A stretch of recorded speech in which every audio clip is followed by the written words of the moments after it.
beneficiando a pacientes en zonas remotas o con movilidad reducida.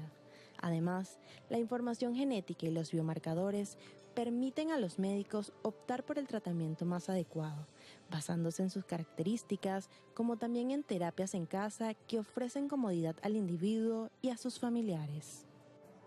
Seguimos con mucho más de noticias de Globovisión Salud y estamos hablando de esa atención que podemos tener desde casa, los diferentes representantes, cuidadores, también acompañantes, los médicos, los enfermeros que están allí para ayudar al paciente cuando lo necesitan, y estas iniciativas que también están de parte de la Sociedad Anticancerosa de Venezuela. Nos llega acompañando Michelina Cipriani, gerente de educación de la Sociedad Anticancerosa de Venezuela, y estábamos hablando de la diferencia del acompañante y del cuidador, y decíamos que es fundamental para aquellas personas, adultos jóvenes, adultos mayores, edad avanzada, como usted lo quiera llamar, pero que están de repente solitos en casa, que tienen alguna condición, que necesitan no solamente esa persona que esté pendiente de tomarse el medicamento, porque de repente es una persona muy activa y dice, bueno, yo me tengo que tomar el medicamento a esta hora, yo me siento un poco mal, déjame llamar a alguien, pero ese acompañamiento también de esa suerte psicológica, de no sentirse solo, de que no se sientan abandonados. Es muy importante, sobre todo cuando son pacientes de edad avanzada, porque tienden un poco a aislarse, ¿no? E incluso llegan hasta hacer problemas de sordera, porque obviamente, y a veces hasta se les dificulta hablar porque no tienen conversación con nadie. Es importantísimo, los pacientes de edad avanzada siempre tienen que tener a alguien que los acompañe, que esté con ellos, que hable, que puede ser un familiar, puede ser un vecino, puede ser un cuidador, un acompañante. Hoy por hoy existen muchas personas que llevan este tipo de labor y bueno, tienen un beneficio aparte para ellos, pero además brindan ese apoyo y ese acompañamiento tan importante en las personas de la tercera edad y de tercera edad avanzada, ¿no? Porque yo soy de tercera edad, pero bueno, todavía... Sí, claro, por eso digo, pueden estar muy activos, pero siempre, sí, así no estén directamente en casa, alguien que de repente pueda visitarlos sí, y acompañarlos a ciertas horas del día, estar ahí con ellos y también, bueno, verificar de que toda su salud esté de manera óptima. Claro. Con respecto a los cuidadores, como ya lo habíamos mencionado, son en su mayoría licenciados en enfermería que se dedican a esta tarea. Tenemos muchas empresas aquí en Caracas y en el resto del país también hay empresas que se están dedicando a lo que es la parte de la atención domiciliaria, y con este primer simposio lo que queremos es conocernos, establecer pautas y ver cómo de alguna forma se puede lograr establecer lo que sería la Sociedad Venezolana de Atención Domiciliaria o la Asociación Venezolana de Atención Domiciliaria, tal cual existe en otros países de América Latina, tal es el caso de Colombia, Brasil, Argentina, quienes conforman incluso la Sociedad Iberoamericana, incluso España, también se lleva a cabo lo que es la parte de atención domiciliaria.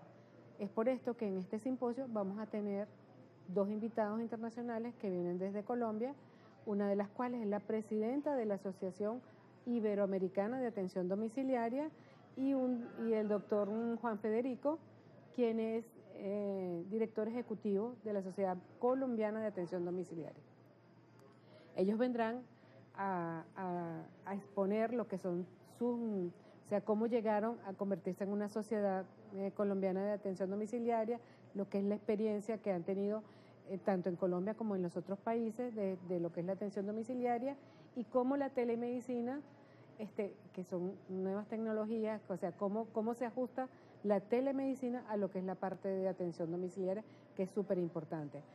También vamos a tener médicos oncólogos, quienes nos van a hablar de la importancia de lo que es el tratamiento pre y post, tratamientos de quimioterapia, o sea, cómo manejar el paciente, cómo tenerlo bien preparado para que los efectos secundarios no sean tan devastadores como lo son, o sea, esa parte de tienes que estar bien hidratado, bien alimentado, tienes que tener una hemoglobina alta, o sea, una hemoglobina normal, para que el tratamiento no te afecte como afecta en muchas oportunidades lo que son las náuseas, los vómitos, o sea, todo ese decaimiento que sufre el paciente posterior al tratamiento. Si él está bien atendido previo a su tratamiento, por supuesto que estos efectos colaterales van a ser mucho menores. Sí, vamos a tener todo lo que implica esto, y además la palabra cuidador se está llevando o se conoce hace muchísimos años. Claro, por supuesto. E incluso para aquellas patologías, por ejemplo, degenerativas como el Parkinson, el Alzheimer, que tienen que tener una persona, muchas veces el papel de cuidador lo hace un familiar directo también, Sí. una persona que está allí en casa con ellos y surge o tiene esta figura de cuidador, Claro, nosotros queremos hacer la diferenciación de ese de acompañante. de ese acompañante y de ese cuidador. ¿Por Sí. qué? El acompañante, como te lo dije, cuida a una persona de avanzada edad, puede incluso estar pero tiene que saber y conocer qué condiciones tiene que tener él para que el paciente que está en cama, el paciente de Alzheimer, una vez que ya está en unas etapas muy avanzadas, por supuesto, es un paciente que no se moviliza, no sabe cómo, que está en cama, y el cuidador sabe cómo movilizarlo, sabe dónde poder prevenir para que no se formen las úlceras de presión, que son las conocidas de cara, cómo movilizarlo para la parte de las gleras, de las secreciones, cómo alimentarlo. Entonces, el acompañante tiene unos conocimientos ni conocimientos básicos, diría yo. Entonces, lo importante es que oportunidades, sí. que él sepa que independientemente que puede estar allí, porque puede de repente hablarle, puede leerle un libro, puede hacerle ese acompañamiento, pero hay otras cosas que no las sabe hacer, Sí. y que es importante que él sepa, pues.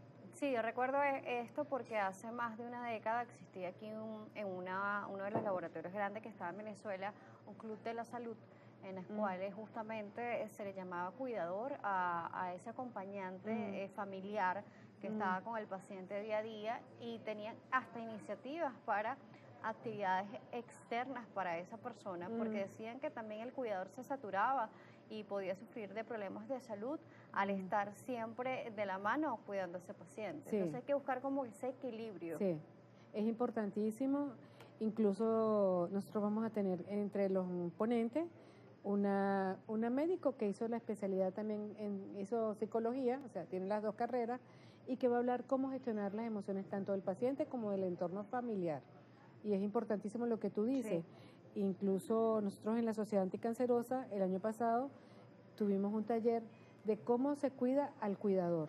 ¿Cómo cuidar al cuidador? Cómo cuidar al cuidador. Porque muchas veces el cuidador está aún más afectado, que en este caso nosotros le decíamos el cuidador, que vendría siendo el acompañante, está más afectado que el propio paciente. Incluso nosotros como médicos o las enfermeras, cualquiera que tenga un familiar en una circunstancia delicada, por supuesto que se afecta psicológicamente. Yo creo que incluso los médicos y las enfermeras nos afectamos más porque tenemos más conocimiento de cuál va a ser el desarrollo de repente de la enfermedad. Por supuesto. Vamos a irnos a una nueva pausa.